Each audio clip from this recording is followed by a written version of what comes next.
Africans are frustrated by these ongoing power cuts. The constant blackouts are not only leaving us in the dark, but are also affecting water supply and mobile networks. The economy is also feeling the pinch as some small businesses are forced to halt operations during blackouts. Some residents have also raised concerns about the escalating crime that happens during these periods of power cuts. eNCA reporter Nqobile Madlala, following the impact of the ongoing blackouts on communities, she's joining us now live this hour. There we can see that traffic light behind you there, Nqobile, where you are on the road here in Johannesburg, that of course there is no power at this hour.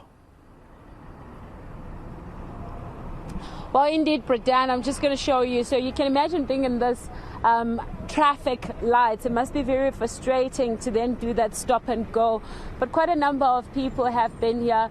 They stop and they continue. So South Africans really just continuing with their daily lives. But you know that it's very difficult. We have spoken to some of the communities. They have aired their frustration, Bredan, telling us that this doesn't only affect the time trying to get to work, but it also affects the fact that some of them are reliant on power. We were in Rivoli, people who told us there that they're really reliant on oxygen, and they need the power to ensure that they recharge their oxygen.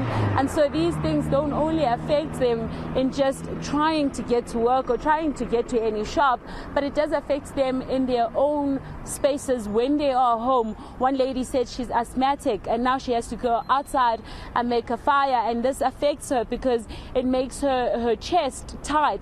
And also, when you hear from some of the leaders in that area, they're saying that quite a number of people have been affected, and quite a number of these people, some have even passed away. Of course, those are allegations that still needs to be proven, but they're saying that due to the load shedding, they're seeing quite a lot happening on the ground. Having spoken to some of the people in Soweto, they're saying in that area you're seeing more crime. They're saying, one woman was saying, Bredan, that she woke up to some strangers in her house who had already taken off a window from her house, and she's saying that they even came back when load shedding came back again.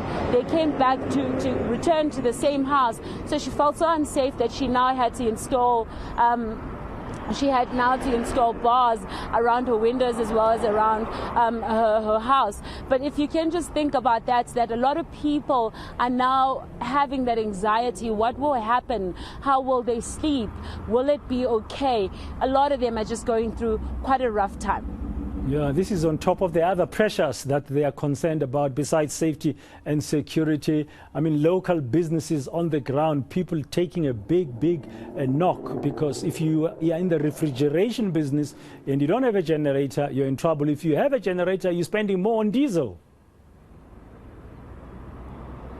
Well, that's right, Bredan. In fact, when we were speaking to some of the leaders there, they were talking about the fact that a lot of shops are now struggling with regards to that, because that's money going out, something that you have not budgeted for. But they were saying that even though there are those people that are spending, there's quite a number of them that are not spending because at this point they cannot even afford an alternative. So now it's at a point where if you can afford, you can spend, but if you can't afford, well, then it's just not going to be a great day for you. So a lot of these leaders saying that they're looking for solutions. We spoke to Trevor Ngwana, and he was saying that we need a greener Eskom, but also we need an Eskom that is corruption free. That's what he said. As well as other leaders in Soweto were saying that we need a space where Eskom can at least consider having the lights on the streets when having these load shedding times, because it's very difficult for many families, for those who cannot afford. At least there's a bit of light, but also at the same time there's a bit of safety. Should they need any assistance,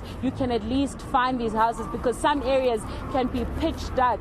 So a lot of people, Bredan, are just frustrated. You can hear the frustration from them, but they want solutions, and that's what they're asking for.